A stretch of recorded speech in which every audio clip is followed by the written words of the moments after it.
Contrairement à ce que beaucoup peuvent penser, le Santosha Cabreton Surf Club n'est pas né d'hier, ni de la dernière pluie. Plonger dans son histoire, c'est littéralement plonger dans l'histoire du surf en France et remonter aux premières heures du surf landais. À cette époque, les premiers surfeurs n'avaient ni liche, ni dérive, ni véritable planche en résine.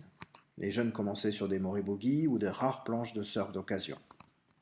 Nous allons donc tenter de vous raconter cette histoire du surf cabretonais. Au commencement, Dieu créa la mer et ses vagues, puis Cabreton, et ensuite la planche à surf qui, pour être utile, avait besoin de son pilote, le surfeur cabretonais. Pas de téléphone mobile ni d'internet à cette époque. Les jeunes du coin se rassemblent sur la plage de la Savane pour partager leur passion, échanger et progresser. Ils s'appellent avant de partir surfer, passent les uns chez les autres pour partager leurs sessions, toujours plus rassurant que d'aller surfer tout seul. La plage de la Savane devient vite le lieu de rendez-vous de tous. C'est ainsi qu'en 1975, ce bon vieux Pierre Marot des Grottes, fraîchement sorti de l'armée, accompagné de François-Xavier Pacou, Francis Trey, Desbiès, Dassé, décide de créer le Santosha Surf Club, du nom d'un des premiers films de surf qu'ils avaient pu voir, Forgotten Island of Santosha. Mais laissons un de ses fondateurs nous en parler. Le Santosha a été créé pour que les jeunes surfeurs de l'époque que nous étions puissent se licencier et ne plus être des surfeurs errants et sauvages, entre guillemets. Ça, c'est le premier point. Le second point, pour avoir un local où poser des planches. Et le troisième point, pour éviter que notre surf club vienne à Cabreton nous embêter aussi, entre guillemets. Voilà. D'autres cabretonnais les rejoignent très vite, comme Pierre Monge, Jean-Louis de la Porterie, André Borde, Philippe Labatte ou encore Jacques Vive. Les surfeurs arrivent à leur fin, puisqu'un local leur est mis à disposition sur le haut de la plage, et c'est une belle bande de loustiques qui investit bientôt les lieux. Les trip surf commencent, le niveau de nos jeunes augmente, et les premiers podiums établissent un peu plus la réputation du club de Cabreton. En effet, au fil du temps, plusieurs membres se sont illustrés, comme Pierre Agnès, capitaine de l'équipe de France de surf dans les années 80, qui participe au championnat du monde en 86 à Newquay, Paul Merceron, plusieurs fois champion de France, Daniel Germain, Philippe Toulan, Petit Jean Sartou, Vincent Verdier ou Nathalie Grison pour ne citer qu'eux.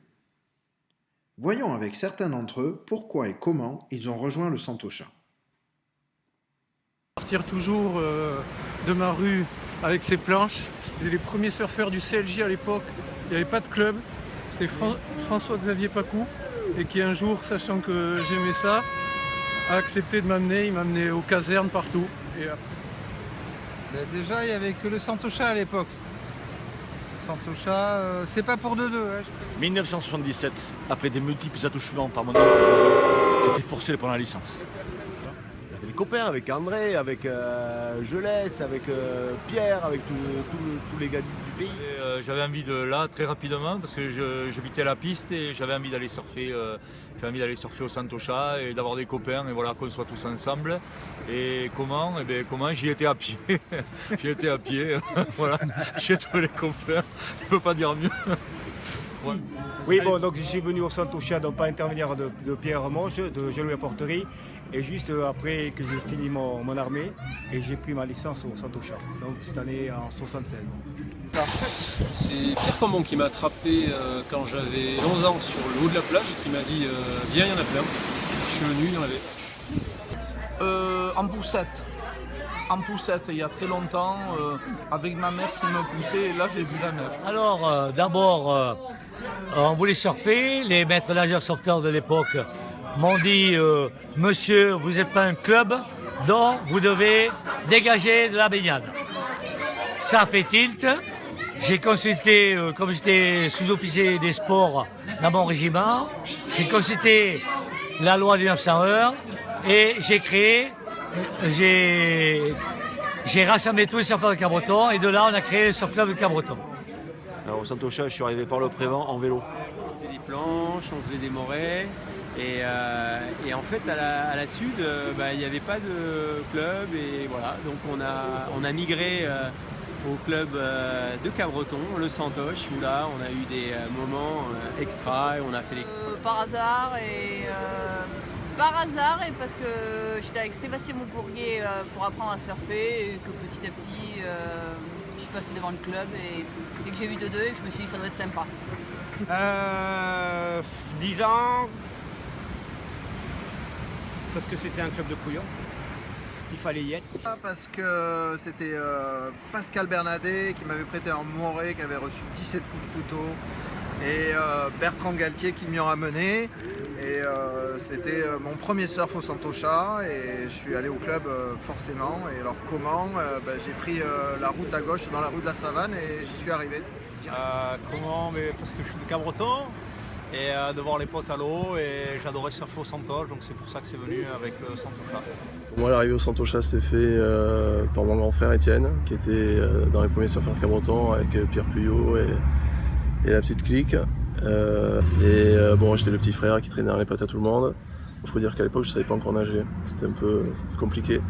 Puis après, ça a été plus grand, ado, à 12 ans, où là, je suis vraiment arrivé au club et j'en ai plus débarqué jusqu'à maintenant. Pourquoi, comment par hasard et parce que ça fait longtemps. Vas-y, on y va. C'est pas que j'y suis resté au Santocha, c'est que je me sens investi d'une mission, une mission humanitaire pour vous permettre à vous tous, à chacun, à tous mes amis, d'évoluer intellectuellement. Parce que franchement, vous êtes des merdes. Voilà. Retournons dans les années 80, qui apportent avec elles la musique punk, les changements et autres dérives. Certains se rebellent contre la société, d'autres deviennent des acteurs incontournables de la surf industrie. Au milieu des années 90, le Santocha est trop rock'n'roll pour s'adapter au surf business tel qu'il est devenu. Les champions de surf étaient jusque-là des surdoués, des passionnés de la glisse, mais pas des athlètes. Tout cela allait bientôt changer.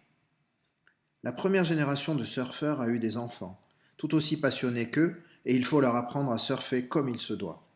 En 1997, quelques membres du Santocha, dont Philippe Gelès, François Cossec, Pierre Agnès ou Pierre Servari, entre autres, décident alors de créer une structure pour les accueillir et apprendre à surfer.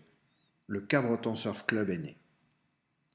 Leur volonté est de permettre aux jeunes cabretonnais d'être mieux encadrés dans la pratique du surf, et pourquoi pas de former des athlètes. C'est ce qui s'est notamment passé pour Fabrice Gelès. Aidés par la municipalité, moyens et locaux furent mis à disposition de cette nouvelle structure dédiée à l'apprentissage du surf. Située d'abord sous les arcades de l'établissement des Bains, notre casino actuel, puis au Miramar, et pour finir, plage du Santocha.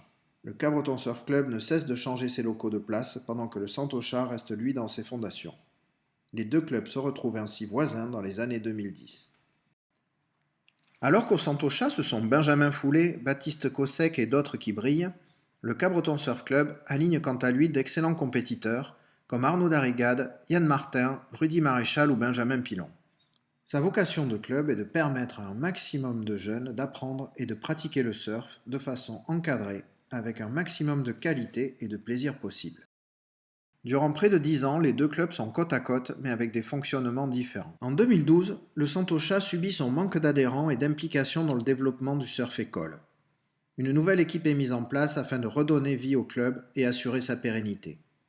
5 ans plus tard, la mission est accomplie et le club propose entraînement à l'année et cours de surf en saison, en plus de la location de matériel. Ancré profondément dans la culture glisse, le Santocha crée en 2014 une section skateboard, avec l'ambition de structurer et de développer la pratique locale sur le skatepark nouvellement créé par la commune. Clément Cossec, fils d'un des fondateurs du Cabreton Surf Club, pose alors les fondations du club et des futurs résultats en compétition. Renaud lui succède et assure aujourd'hui l'enseignement de plus de 60 enfants de Cabreton et des communes voisines. Le Santocha a fait du chemin depuis les années punk, sans jamais en perdre son esprit. Les ambitions des deux clubs sont très proches et géographiquement leurs locaux aussi. La fusion devenait donc logique. Ainsi, en décembre 2017, quand la situation financière du Cabreton Surf Club devient critique, la multiplication des écoles de surf privées étant là, la réunification des deux clubs s'impose comme naturelle auprès de tous, fondateurs du Cabreton comme du Santocha, sûrement parce que ce sont les mêmes membres d'une même famille.